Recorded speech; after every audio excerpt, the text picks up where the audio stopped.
আমার যতদূর মনে পড়ে, হাওয়া সিনেমার শুটিংয়ে যখন আমি সেন্ট মার্টিনে যাই, তার আগে এক রাত আমি কক্সবাজারে ছিলাম, পরের দিন সকালে ট্রলারে যাব।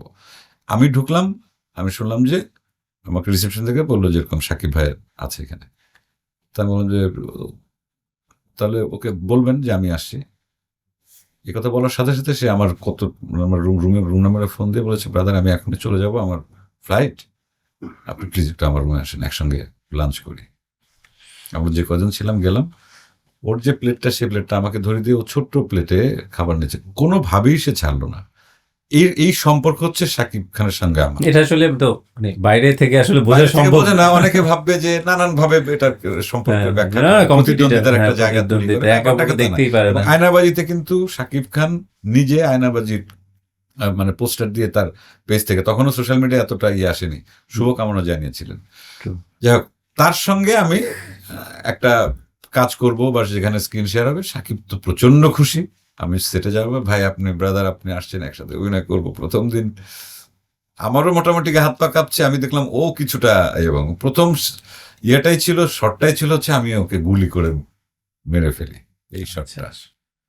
এবং এত ডেডিকেশন ওর, মানে আমরা যেটা লাস্টে দেখলাম, লাস্টে যেটা প্রথমে আমি শুট করলাম, গাড়ির চাকায় লেগে গাড়িটা 3-4টা মানে ইয়ে দিয়ে গাড়ির নিচ থেকে ও আস্তে আস্তে বের আসছে, এবং সেই শটটা 4 থেকে 5 বার দিল, প্রত্যেকবার ওর বডিতে সেই ইয়েগুলো সেট করা হচ্ছে।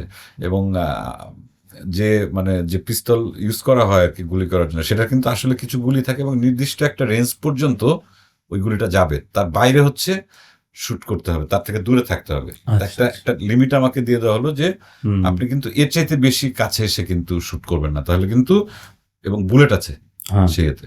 আমার তো এই কথা শোনার পর তো আরো নার্ভাস যে শেষ পর্যন্ত আমার গুলিতে শাকিব খান যদি ইনজুর্ড হয় বা তাহলে তো শেষ একদম। আমি ব্রাদারকে বলছি, ব্রাদার আমি কিন্তু এই জায়গায় দাঁড়াবো, এর থেকে কিন্তু 1 ইঞ্চি সামনে আসবো না, আপনি কিন্তু কেয়ারফুল, একটু আগাবেন না, কারণ এটা ওই পিস্তল কিন্তু মানে অরিজিনাল পিস্তল না, কিন্তু শুটিং এর জন্য ওখানে যে পিস্তলটা, এবং কোনোবারই তার কোনো ক্ষতি হয়নি। যাই হোক, তারপরেও টেকনিক্যাল কারণে 2-3 বার সে ওই একইভাবে, সে নিজে মনিটর দেখার পরেও আবার শট দিচ্ছে যে না আর একটা শট দেবো, ওই গাড়ির নিচ থেকে সে বের হয়ে আসছে, তার হাত পাটা সব ছিলে যাচ্ছে একদম ইয়ে করা।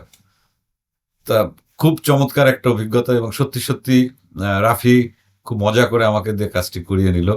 এবং সিনেমা হলে যখন তুফান রিলিজ হলো, আমি দেখলাম যে আমার এন্ট্রি পর্যন্ত এক ধরনের দর্শক মেতে থাকে শাকিব খানকে নিয়ে। এবং এটা আমি আমার জন্য বলছি না, আমি ঢোকার পর আমি এমন যে কটা শো দেখেছি, মানে চিৎকার এবং হাততালি। তো এটা আমার মনে হয়েছে যে করেছি ছোট্ট একটি চরিত্র অভিনয়, আসলে ছোট বড় এটা আসলে কোনো, এটা আমার মনে হয় এটা এই ব্যাখ্যাও আছে যে শাকিব খানকেও যারা পছন্দ করে তারাও চায় যে শাকিব খানের সমকক্ষ কেউ আসলে তার সাথে স্ক্রিন শেয়ার করুক, এই ধরনের একটা ব্যাপার মনে হয়। আমি তো প্রথমে বলছিলাম যে কোয়ার্টিস্ট ভালো না হলে পরে আসলে ভালো হবে না।